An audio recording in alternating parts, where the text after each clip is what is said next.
김보엽의 베더정치 20번째 시간입니다. 4.13 총선이 끝난 지 2주가량 지났습니다. 오늘은 특별한 손님을 모셨습니다. 정의당의 미래로 주목받고 있고요. 비례대표 당내 경선에서 6번을 받았지만 이번에 정당 득표 결과 4번까지 당선되는 바람에 아깝게 낙선한 정의당 부설 정책연구소 미래정치센터의 조성주 소장을 모시고 정의당의 과제를 중심으로 얘기해보려 합니다. 안녕하세요. 네, 안녕하십니까. 소장님이 제가 앞서서 간단하게 소개를 했지만 원래는 네. 비례대표 순번을 정하는 당원투표에서 1등을 하겠다. 그래서 네. 남성이니까 네. 2번을 받아서 국회의원이 되겠다. 네. 이렇게 출마 포부를 밝히셨는데 실제로 3월 초에 치러진 당내 경선에서는 2214표, 예. 적지 않은 표죠. 3등을 했는데 6번을 받으셨어요. 그렇습니다. 그래서 결국 그 목표와 좀 동떨어진 결과가 나왔는데 네. 패의는 분석을 해보셨나요? 아유, 당연히 끝나자마자 분석을 했고요. 네. 사실 선거 기간 중간에 비례대표 경선 중간에 이제 여러 가지 판단을 좀 한번 해봤었어요. 예. 아무래도 조성주란 사람이 이제 정의당에서는 작년에 있었던 당대표 선거 때 이제 당대표 출마하면서 진보 정치가 좀 바뀌어야 된다. 네. 2세대 진보 정치로 바뀌어야 된다는 주장을 했고 일정 정도 호응은 있었습니다. 근데 이제 이번에는 국회의원을 뽑는 선거잖아요. 예. 그럼 이제 당원들 입장에서는 오히려 이제 미래보다는 당장의 정의당의 상황을 봤을 때는 당장 현재의 어떤 의제들에 어떤 걸 좀 더 주목할 거냐 요런 데 좀 판단을 했던 것 같아요. 예. 그러니까 이제 일본의 진보가 이제 당장의 국방이나 안보 분야가 워낙 취약하고 이걸 시급하게 좀 채우는 게 중요하다. 그래서 이제 김종대 단장님이 예. 압도적인 이제 표를 받으셨죠. 예. 그리고 저 같은 경우는 이제 좀 미래를 상징하니까 조금 그런 측면에서 이제 후순위로 판단해서 밀리지 않았나. 제가 좀 더 적극적으로 당장의 조성주의 필요성 이런 걸 많이 어필하지 못했던 뭐 그런 게 패인이 아니었을까 이렇게 생각합니다. 그만큼 정의당이 좀 다급한 거죠. 예. 네, 머리까지 내다보고 씨를 뿌릴 정도의 지금 여유가 없는 것 같고 그리고 보면 김종대, 추혜선 이렇게 외부에서 모셔온 분들에 대한 예우 차원 그쵸, 이런 그것도 것들도 필요합니다. 제법 큰 것 같습니다. 예. 개인적으로 좀 궁금한 게 생활을 어떻게 하십니까? 월급 많이 지금, 받으세요? 예, 정당에서는 이제 연구소장이라서 월급이 나오고 있습니다. 예. 저 수입하고 지출하고 괜찮습니까? 적지 않은 아니요. 것이는지.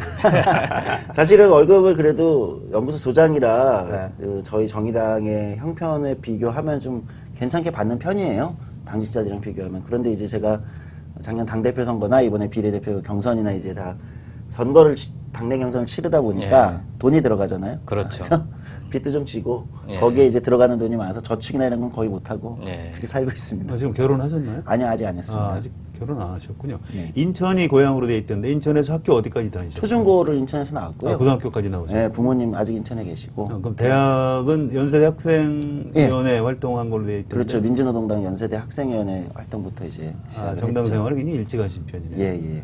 정당 생활을 그렇게 대학생 때부터 하시게 된 어떤 계기 같은 게 있었습니까? 근데 당시에는 이제 일종의 이제 제가 학교에서 이제 군대를 다녀오고 막 복학을 했을 때 약간 학생운동이 이제 처음으로 민주노동당이 생기면서 제가 복학을 2002년 9월에 했는데 당시가 이제 2002년 대선 직전이었던 거죠. 그러니까 노무현 대통령 당선된. 그렇죠. 그리고 이제 권영길 당시 대표가 이제 출마하셨었죠. 출마해서 이제 나름 3% 이상 100만 표를 얻었을 텐데요.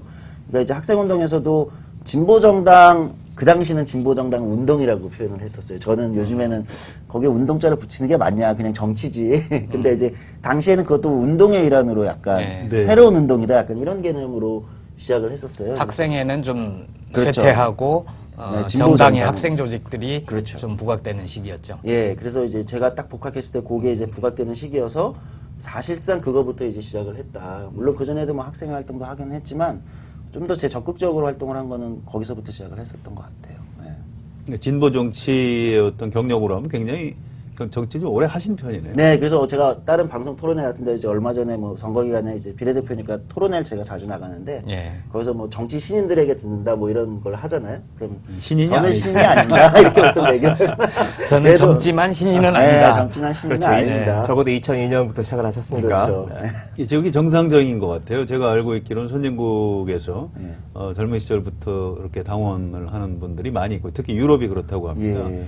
아예 유소년 때부터 물론 시작하는 데도 있고요. 네. 나중에 좀 성인이 돼서 정당을 선택할 수는 있는데, 근데 이제 우리는 젊은 사람들이 어느 정당 당원이라고 그러면 약간 이상한 사람 취급하거든요. 지난해 당대표 네. 선거에서는 2세대 진보 정치를 주장해서 굉장히 화제를 끌었어요. 진보 정치가 좀 젊어져야 된다. 네. 이런 주장을 하셨고, 이번 총선에서는 심판의 정치가 아니라 변화의 정치가 필요하다. 네. 이런 출마 선언이 화제가 되기도 했는데요. 그런데 좀 성과로 이어지지는 못했어요. 진보 정치의 주체들을 젊게 하고 싶다는 이 바람은 앞으로도 계속될 텐데 네. 혹시 구체적인 계획이 있으십니까? 예, 그래서 작년에 당대표 선거 이후에 이제 저는 그런 생각이 있습니다. 이제 정당이 젊어진다는 거는 단순하게 이제 뭐 정당에 뭐 청년들이 많다 이런 걸 넘어서서 정당이 얼마나 한 사회의 미래를 준비하고 있느냐. 아무리 그것이 좀 소수 정당인 정의당 같은 진보 정당이라고 하더라도 충분히 책임 있게 다음 사회의 미래를 구체적으로 준비해야 되고 그걸 위한 주체들도 명확하게 이제 육성하고 계속해서 전략적으로 키워야 되는데 사실 진보 정당이 이제 그러지 못했어요. 진보 정당의 주체들도 이미 이제 90년대, 80년대, 90년대 형성돼서 2000년대 초반부터 진보 정당을 했던 그렇죠. 이분들로 이제 계속 오다 보니까 자연스레 이분들이 아무리 열심히 하셔도 새롭게 변화되는 정치 환경이나 사회 어떤 변화에 발맞추기 좀 어려운 측면이 있습니다. 그러다 보니까 이제 당대표 선거 끝나고 이제 2세대 진보 정치를 제기하면서 미래정치센터를 만들고 미래 리더십 스쿨이라는 걸 통해서 당의 기초적인 어떤 정치 교양 예. 그걸 통해서 이제 젊은 친구들을 이제 정치화 시키는 이런 작업들을 이제 진행을 했고요. 지금 이제 이번 총선이 끝났지만 이번 총선 끝나고 이제 저희가 아마 5월 말 정도부터 예. 다시 이제 당에 또 미래 리더십 스쿨 2기를 통해서 이번에는 정치 기본 교양 수업이 아닌 기본 교양이 아닌 그 지방자치에 출마할 사람들이라든지 예를 들면 당의 정책 간부라든지 예. 이런 사람들까지 이제 구체적으로 세분화해가지고 육성하는 프로그램을 이제 5월 말부터 바로 시작할 예정에 있습니다. 미래정치센터에서 자라난 그 젊은 정치인들이 네. 2018년인가요? 네. 지방선거 때는 좀 많이 선보이겠군요. 예, 대거 출마시킬 고민이 있고요. 그때까지 한 2년 정도 목표를 두고 육성 훈련이 필요합니다. 그러니까 정치라는 것도 사람들이 요즘에는 이제 하도 정당들이 네. 외부 영입해가지고 뭐 데뷔시키는 깜짝 데뷔시키는 이런 경우가 많은데 저는 그렇게 바람직하다고 생각하진 않아요. 필요하면 이제 자기 정당의 부족한 부분을 때로는 영입이라는 방식으로도 키울 수 있겠지만 네. 가장 이제 기본은 자기 정당에서 육성해가지고 배치하는 거기 때문에 2년 동안 그 작업을 계속 해가지고 그렇게 배치하고 그때 이제 새로운 진보 정치 주체들을 좀 보여드릴 수 있지 않을까 생각하고 있습니다. 제가 궁금한 건 이렇게 센터에서 네. 교양광자 형식으로 네. 수강생을 모집해서 자발적으로 모집을 하는 거죠. 네네. 그래서 정치 교양을 시키고 네. 그리고 이제 성장을 시키는 건데 그런 방식이 아니라 이 젊은 사람들이 자기 삶의 현장, 삶의 공간 네. 제일 좋은 건 대학생들이겠죠. 네. 대학생들이 우리 조 소장님처럼 학생위원회 활동을 통해서 학생으로서 신분을 유지하면서 그 속에서 자기 어떤 정치적 자각을 깨우쳐 나가는 그런 게 가장 이상적일 것 같은데 네. 아까 2002년 9월에 복학하시고 돌아와서 학생위원회 활동을 하셨다 그러는데 그때하고 네. 지금 15년이 지난 지금 학생위원회 활동하고 풍토나 분위기가 어떻게 좀 기본적으로는 많이 약화된 것 같아요. 네. 그러니까 이제 두 가지 측면을 봐야 될 것 같은데요. 하나는 이제 정당 조직의 어떤 개선 조직이라고 하는 이 라인에서 봤을 때의 조직력은 그 당시에 비하면 훨씬 약해져 있는. 그러니까 이제 대학에서의 학생운동이나 학생회 이런 이제 대중적인 어떤 전반적으로 쇠퇴하는 분위기 토대도 속에서 좀 취약해졌고 그러다 보니까 이제 정당의 학생 조직도 그 안에서 자리 잡기가 조금 힘든 정당이라는 게 뭐 공중에 떠 있는 건 아니잖아요. 어쨌든 자기 기반이 있어야 하는데 그 기반 자체가 축소되다 보니까 그게 좀 약해져 있는 게 하나가 있고요. 그런데 또 하나 역설적으로는 정치 그때에 비해서 정치 자체에 대한 그 뭐랄까요 관심도 일반적인 관심도와 이제 가까움 이거는 훨씬 넓어진 것 같아요. 그러니까 네. 그때는 정치하면 이제 학생 사회에서 정치하면은 운동이었는데 네. 지금 정치는 약간 젊은 사람들 사이에서 패션이기도 하고 예능이기도 하고 네, 엔터테인먼트적인 네. 것도 있고 그래서 이런 폭은 넓어진 것 같아요. 네. 그래서 여기가 아마 새롭게 공략해야 될 시장 아닌가 생각하고요. 소장님이 굉장히 중요한 대목 하나를 지적을 해주셨는데 젊은 세대의 변화. 네. 불과 몇 년 전까지만 해도 정치에 관심을 갖는 것을 뭔가 좀 문제가 있는 것. 난 정치 신경 안 써. 그러면 쿨한 것 네. 같았는데 이번 총선 때 보면 정치에 대한 관심도가 높아지고 정치가 내 삶의 문제랑 직결돼 있구나라고 생각을 하고 투표를 하는 게 하나의 패션인. 나 네. 투표하는 사람이야. 그런 변화가 좀 있었던 것 같아요. 네, 실제로 많이 감지되고요. 그 다음에 또 하나 그게 이제 어떤 데서 많이 드러나면 이제 저는 그게 어떤 그 중요해지는 그러니까 주류화된다랄까요? 또는 훨씬 그 가까이 온 걸 느끼는 거는 그걸 직업으로 고민하는 사람들이 많아질 때 저는 그게 굉장히 그 사회에 안착됐다고 생각하는 편이거든요. 근데 요즘에 저한테 제가 그래도 언론에 이제 진보정당 그 젊은 인사들 중에서 좀 나오는 편이니까 예. 비춰지는 편이니까 저한테 개인적으로 이메일이나 SNS를 통해서 이제 문의가 많이 오는 게 젊은 친구들이 정치하려면 어떻게 해야 됩니까? 그러니까 정치를 직업으로 고민하는 친구들이 점점 젊은 사람들이 늘어나고 있어요. 저는 긍정적 현상이라고 봅니다. 물론 이제 직업 세계로 한다면 정치도 거기에 맞는 직업윤리와 훈련과 막 다양한 게 필요할 텐데 이건 이제 아직 우리가 정당들이 많이 이제 짜임새가 있지 않아서 좀 부족하긴 하지만 예. 그래도 그런 젊은이들이 많이 늘어난다는 건 그만큼 정치가 이제 조금 우리 사회에 과거처럼 불온시된다든지 이런 건 아닌 게 됐구나. 반정치주의를 둘러싸고 이제 끊임없이 싸움이 벌어지고 있는데요. 아무래도 이제 자본 세력이라고 할까요? 이제 그쪽에서는 가급적 정치 혐오증을 많이 확산시키고 이제 양비론으로 해서 여당이나 야당이나 다 정치하는 놈들 다 그놈이야 이런 식으로 이제 얘기를 하고 그럼 이제 투표율이 떨어지죠. 그러면 이제 기득권 세력이 그 반사이익을 얻는 건데 그동안 제 기억에 최근에 한 5, 6년 전부터 지금까지 우리나라에 그래도 좀 깨인 논객들이 반정치주의하고 싸움에서 먼저 이겨야 된다. 뭐 후마니타스의 그 박상훈 예. 대표 이런 분들 비롯해서 정치의 효능감을 젊은 사람들이 좀 확신할 수 있도록 해줘야 된다. 이런 얘기들을 참 많이 했어요.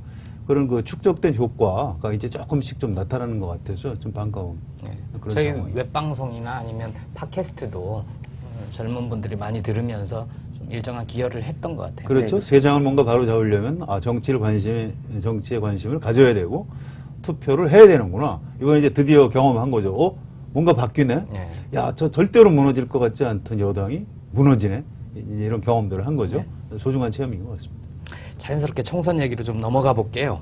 이번 4.13 총선에 드러난 민심 네. 전체적으로 좀 어떻게 평가하십니까? 선거는 이제 두 가지 저는 기능이 있다고 생각하는 편입니다. 제 개인적으로는 하나는 이제 선거라는 것이 4년에 한 번이든 뭐 몇 년에 한 번이든 집권에 대한 어떤 책임을 묻는 거죠. 이제 정당들에 대해서 집권 정당이라든지 또는 뭐 이런 책임을 묻는 거죠. 어떻게 니네가 집권을 했는데 또는 다수당이었는데 어떻게 운영을 했는가에 대한 이제 책임을 묻는 평가의 기능이 하나가 있습니다. 예. 또 하나는 그렇다면 변화를 위해서 어떤 다른 대안이 있을 거냐. 보통 이제 이런 변화를 모색하는 어떤 대안을 선택하는 두 가지 기능이 선거에 기본적으로 있다고 생각합니다. 그렇게 본다면 앞에 거는 분명하게 책임을 물었다. 박근혜 정부와 새누리당의 집권당의 그간의 여러 가지 경제라든지 뭐 예를 들면 민주주의 운영이라든지 등에 있어서 문제점이 있다는 명확한 책임을 하나 물었다. 심판의 선거였다. 그렇죠. 예. 여기 하나가 있고요.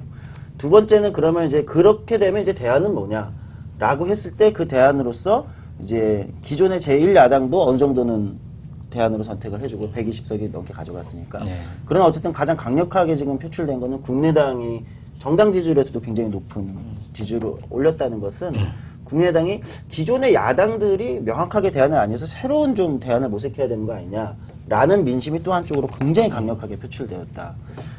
제가 정의당이지만 좀 안타깝게 생각하는 건 정의당이 그 와중에서 그러면은 원래 대안으로 좀 한번 그 선택지에 올라야 되는데 아직 정의당은 그 대안의 선택지로 오르기에는 부족함이 많았다.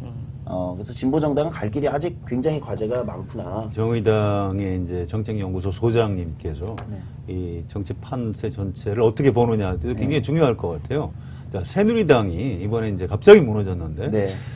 이게 박근혜 대통령이 뭐 무능하고 뭐 오만하고 이게 갑자기 그런 것도 아니고요. 예. 그동안 선거에서 계속 이기다가 이번에 한꺼번에 무너졌는데 그 왜 그렇다고 보시는지. 저는 새누리당의 보통 이제 정당의 선거 승리를 위한 이제 지지연합이라고 그러잖아요. 승리연합이라고도 표현하는 이제 자기의 그 밑에 연합 공식이라는 게 하나 있지 않습니까? 근데 저는 새누리당의 약화는 지속적으로 지금 진행되어 왔다. 그러니까 단순히 이미 선거에서 뭐 새누리당이 150석 이상 과반을 얻고 매번 선거에서 이기는 것처럼 보였지만 실질적으로는 밑에 기반은 굉장히 약화되어 오는 게 가속화됐다고 생각합니다. 그게 어떤 거냐, 어떤 데서 나타나는다고 저는 보는 거냐면 이런 거죠. 새누리당은 기존에 뭐 TK, PK, 뭐 영남, 그다음에 대구 경북 여기 굉장히 강력한 지지 기반이 있었는데 저는 이번 선거에서도 들어왔지만 사실 지난 선거에서도 그랬어요. 영남에서의 개혁적 요구를 더 이상 새누리당이 이런 보수적인 어떤 운영으로 완전히 억누를 수 없다. 영남에서 이미 이전에도 선거에서 30-40%의 야당 표가 계속 그랬었죠. 나왔었거든요. 이게 점점 올라오는 거죠. 이번에 이제 저는 영남의 선거 결과가 굉장히 좀 주목한 게 이제 완전히 이게 뚫고 올라온 거다 이렇게. 이게 약화되는 게 계속 느껴지니까 그러면 이제 20, 30대는 도저히 또 새누리당을 안 넘어오는 거죠. 지금 새누리당과 같은 스타일의 정치로는 20, 30대한테 도저히 어필이 안 되는 거죠. 그렇죠. 젊은 층 안 되고 그러면 이제 매달릴 게 50대, 60대 보수 그 이쪽 노인층하고 PK, TK인데 PK가 약화되고 이러니까 결국은 TK에 집중하든지 아니면 지지연합이 약화될 때 가장 손쉽게 매달릴 수 있는 건 권력이거든요. 대통령 권력에 매달린 겁니다. 박근혜 대통령이라는 어떤 강력한 어떤 이제 이 권력에 매달린 거죠. 저는 그게 뭐냐면 지지연합이 약화되면서 새누리당이 약해지면서 나온 하나의 반사 효과가 친박, 비박, 진박 논란이라고 봐요. 그러니까 누가 대통령 권력에 매달리느냐 이거 아니면 새누리당이 더 이상 어필할 수 있는 게 없다는 거죠. 이건 약화됐다. 저는 시도는 있었던 것 같아요. 새누리당이 이거를 전략적으로 약화되는 걸 PK를 어떻게 할 거냐, 또는 20, 30대를 어떻게 공략할 거냐. 20, 30대는 공략 시도했다고 보는 거예요. 군대를 다녀온 20, 30대 젊은 남성들 위주로. 그러니까 그 여혐 논란 같은 게 최근에 여성 혐오 논란 이런 게 이제 한국에 막 드러나게 된 거는 저는 정치적 효과가 있었다고 봅니다. 이걸 공략하기 위해서 적극적으로 시도를 했는데 일베 또는 뭐 군필 남성을 중심으로 한 이 여성 혐오. 근데 실패한 거죠. 이게 정치적으로 크게 효과 보기보다는 오히려 고립돼 버린 것 같습니다. 그와 또 관련한 보충 질문인데요. 네. 그래서 이제 새누리당이 앞으로 재기불능 상태의 절상 이미 빠졌다. 그렇지 않다. 재기할 것이다. 어느 쪽으로 보십니까? 저는 재기불능 상태에 빠진 것 같지는 않습니다. 저는 새누리당이 문제점을 내부에서 인식하고 이미 있는 상황이라면 충분히 그 전략적인 선회를 할 수 있다. 근데 아마 새누리당이 여기서 전략적 선회할 때 최대의 걸림돌은 저는 대통령이 아닌가 생각해요. 박근혜 대통령. 네, 그러니까 대통령 권력이 어쨌든 한국에서 굉장히 강력한데 대통령 권력이 이 새누리당의 전략적 선회를 지금은 막고 있는 형국. 그래서 이 요구가 대통령 권력이 이제 점점 집권 후반기 레임덕이 더 심화됐을 때 넘어설 수 있을 거냐, 아니면은 박근혜 대통령한테 다시 굴복할 거냐에 따라서 새누리당의 그 존폐 또는 전망이 거기서 좌우되지 않을까. 정의당이 이번 총선에서 받은 성적에 대해서는 어떻게 평가하시는지?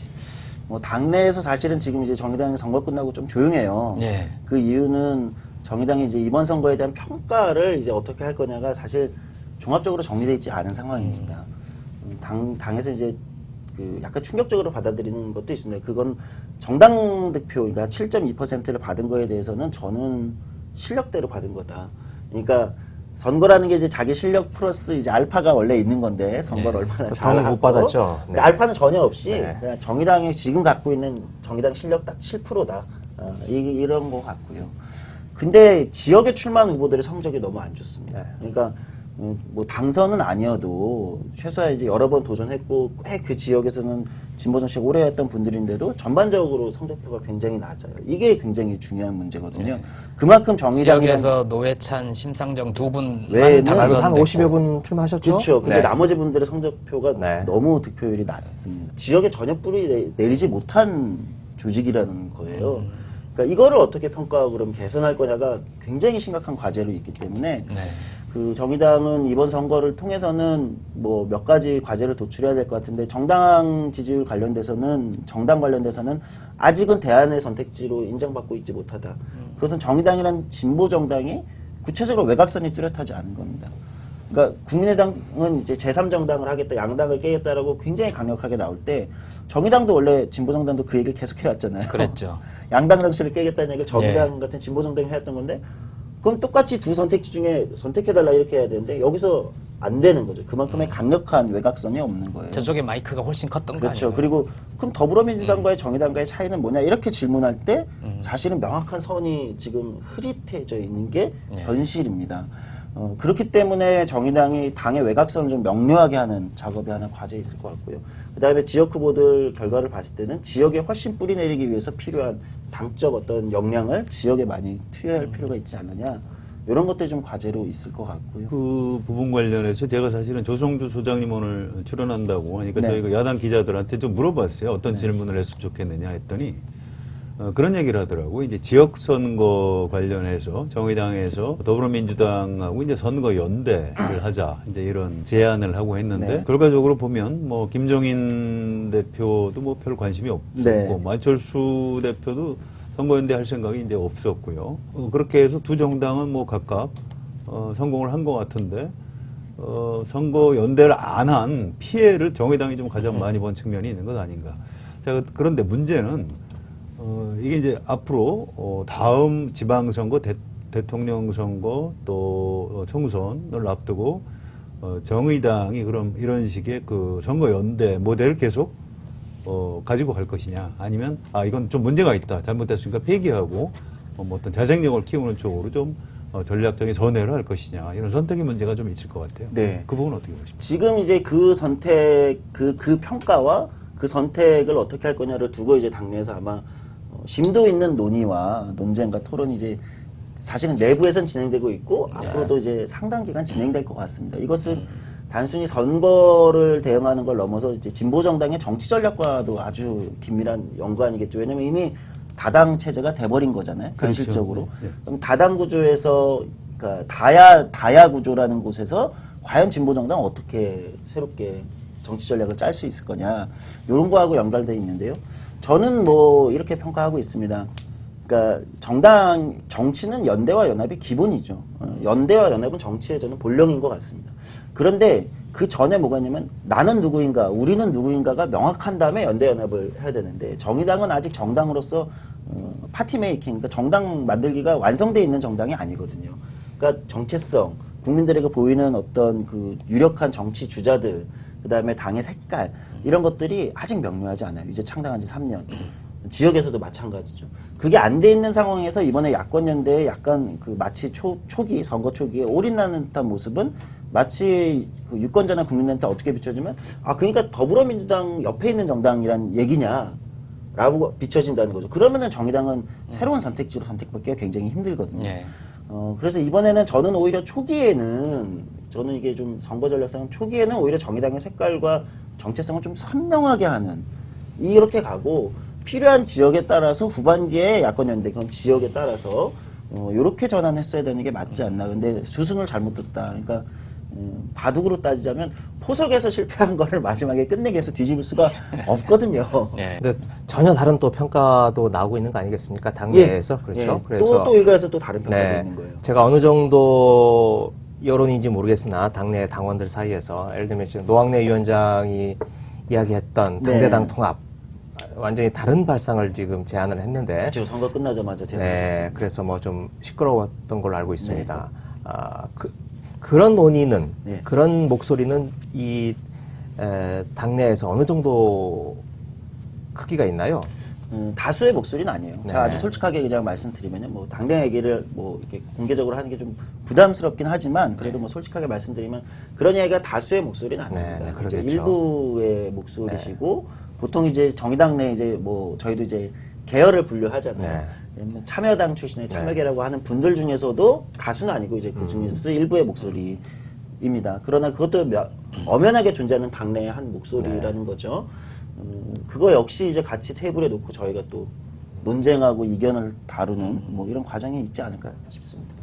그런 내부 논쟁을 좀 당원 게시판에서 주고받는 정도가 아니라 네. 당내에서 한번 좀 공개적으로 이견이 있는 걸 내놓고 토론을 함으로 인해서 오히려 그 정의당 밖에 있는 시민들이 관심을 가지고 지켜볼 수 있는 그런 계기를 마련해 주는 건 어떨까요?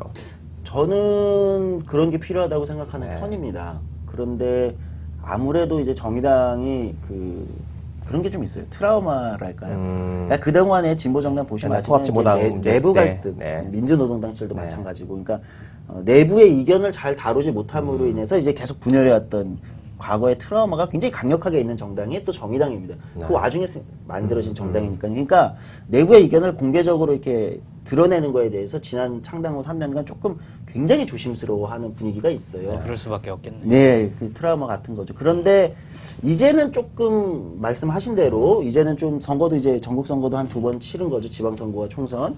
그렇게 본다면은 이제는 그걸 좀 공개적으로 드러내놓고 토론함으로써 오히려 이목도 집중시키고 그 와중에 그 안에 당을 활성화시키고 원래 이견을 활성화시키는 게 이제 당을 좀 자생력을 키우는 거잖아요. 이제는 좀 그런 시점이 오지 않았나 저는 뭐 이렇게 저도 생각은 하고 있습니다.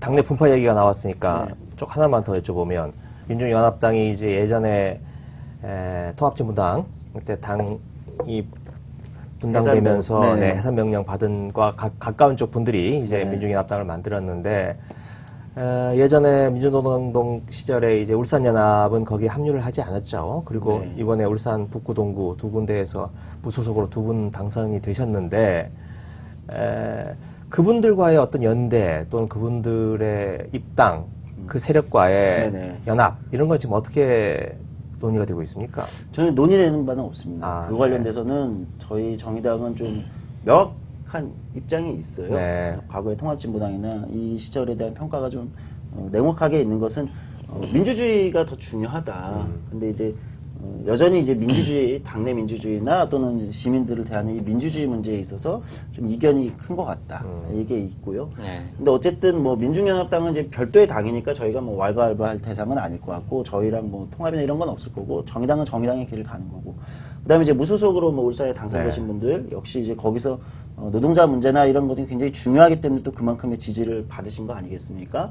그분들하고는 뭐 당 차원의 당 차원의 어떤 이런 얘기보다는 아마 무소속 의원과 예. 진보적 색채를 어느 정도 띠는 무소속 의원과 진보정당인 정의당의 뭐 원내에서의 어떤 다양한 뭐 연대나 협력 뭐 이런 거는 아마 열려 있겠죠. 예. 그러나 이제 당 차원의 입당이나 이런 거는 고려되지 않고 네. 있습니다. 아무튼 19대 통합진보당이 10%대 정도 정당 네. 득표를 올렸고 이번에 이제 7%대 정도 네. 정의당이 올렸는데요.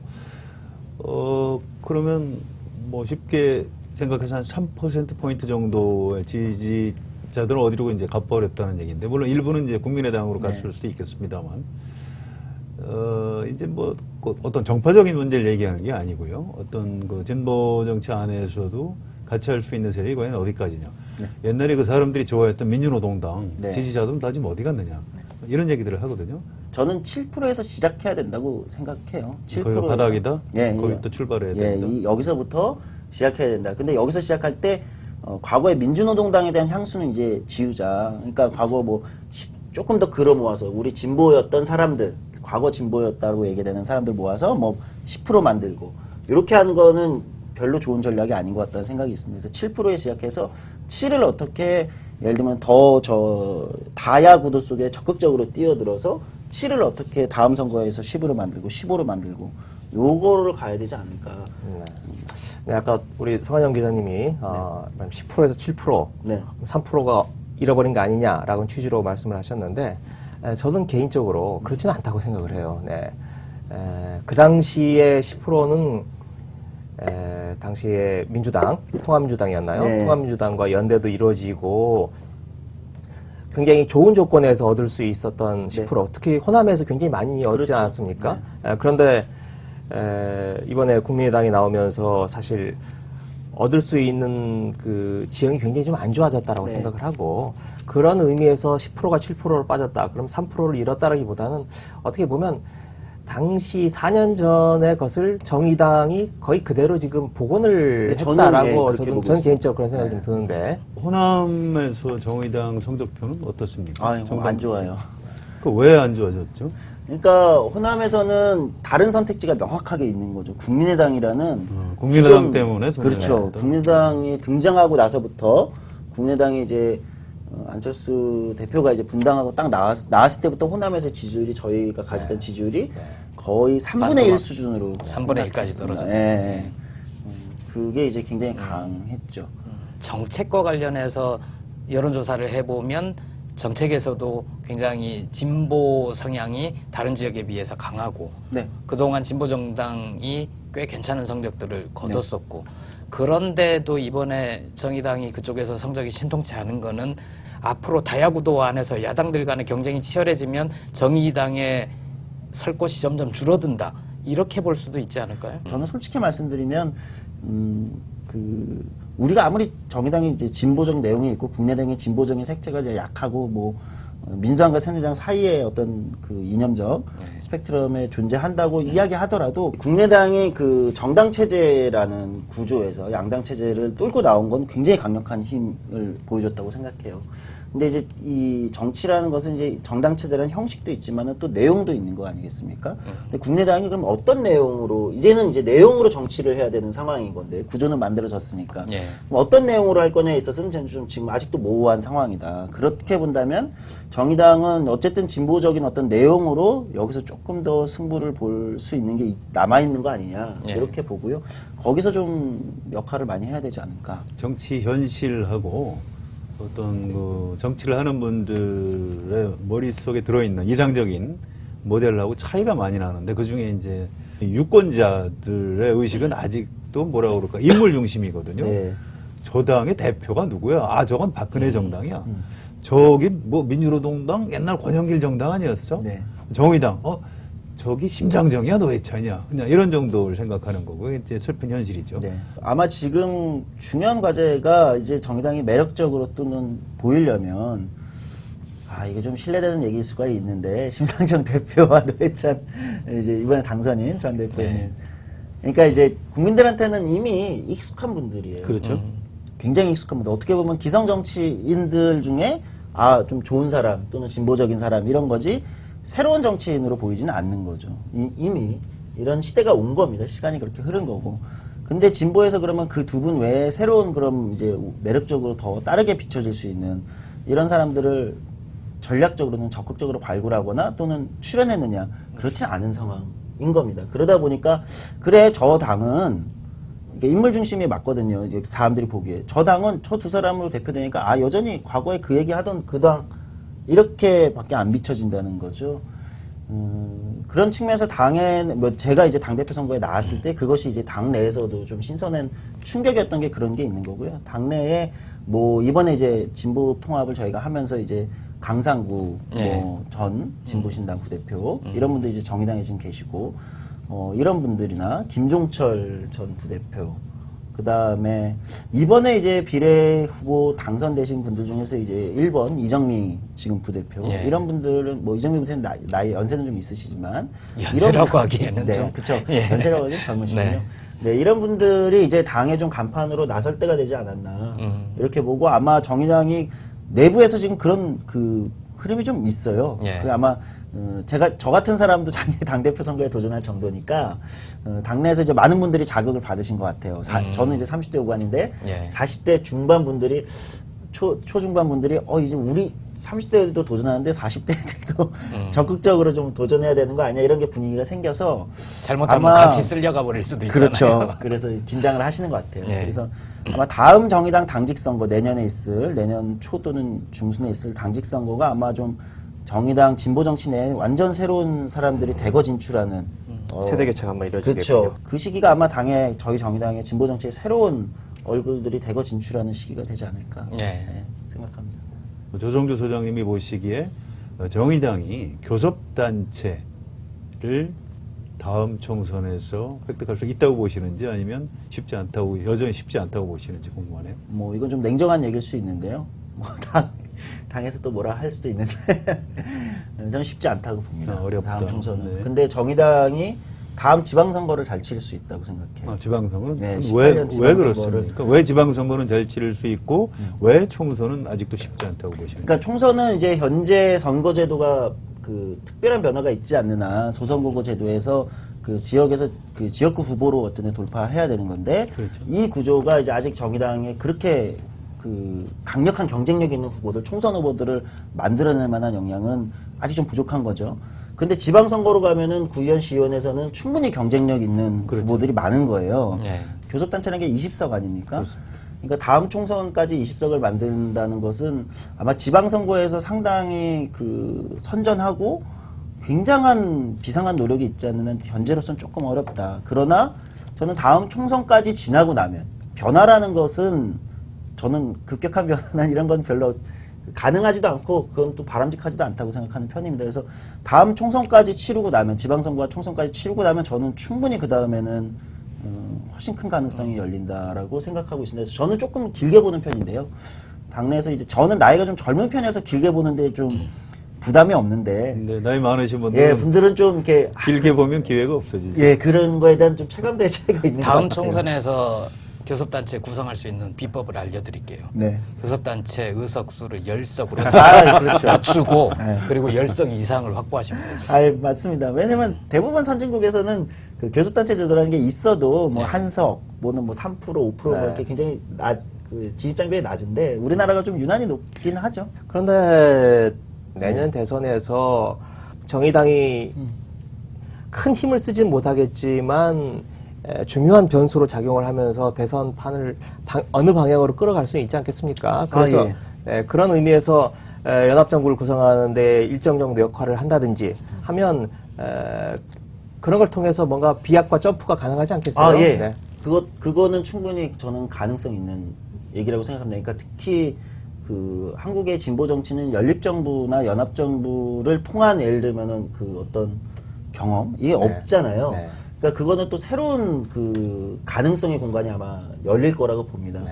그런 게 가능하다면 그거는 또 모르겠습니다. 굉장히 부정적 결과로 이제 도출될 수도 있고, 왜냐면 뭐 연합정부를 구성했는데 정의당 때문에 뭔가 좀 잘 안 됐다면 이제 부정적 결과로 갈 수 있지만 또는 굉장히 그 넓은 가능성을 여는 그 부분은 논쟁하고 토론이 필요한 부분인데요. 지금 국민의당의 진로 때문에 현실적으로 벌어지고 있는 얘기입니다.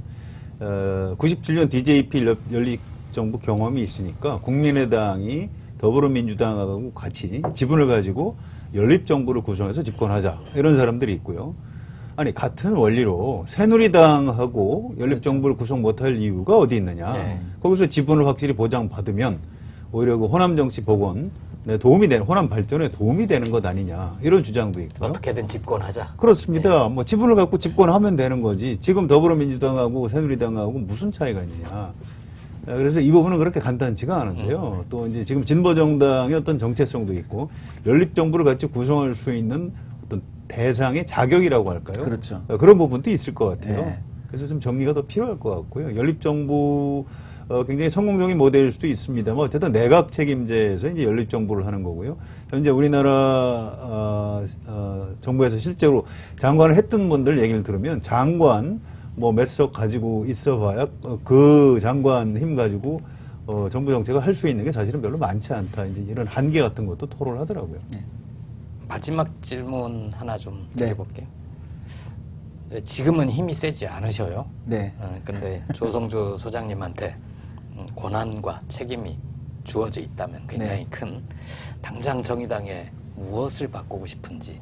네. 정의당이 가장 많이 바꾸고 싶은 거는 뭐 두 가지입니다. 하나는 정의당의 미래 정치 자원들, 세력들, 젊은 친구들을 대거 등용하고 또는 배치하고 전면에 내세우고 싶다. 이게 하나가 있고요. 또 하나는 그간의 진보정당이 주목하지 않았던 의제들을 좀 전면에 내세우고 싶어요. 그러니까 제가 작년 당대표 선거 때도 얘기했지만 오히려 지금은 우리가 노동이라 부르지 못하는 노동들, 노동을 하는데도 노동자인데도 노동자라 불리지 못하는 이런 의제들. 그러니까 진보정당도 다루지 않았던 그 밖의 의제들을 좀 더 전면에 내세우는 이게 이른바 좀 광장 밖에 있는 시민. 그렇죠. 네.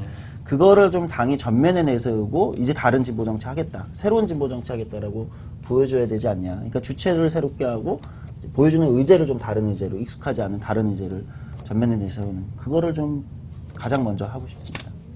저희가 준비한 질문은 다 드렸는데 네. 하나 이 얘기 정말 하고 싶었는데 안 물어봐 주네. 뭐 이런 거 있으면은 마지막으로 인사를 겸해서 말씀할 기회를 드릴게요. 예, 아예 뭐 좋은 질문들 다 해주셔가지고 저도 많이 배우고 가고요.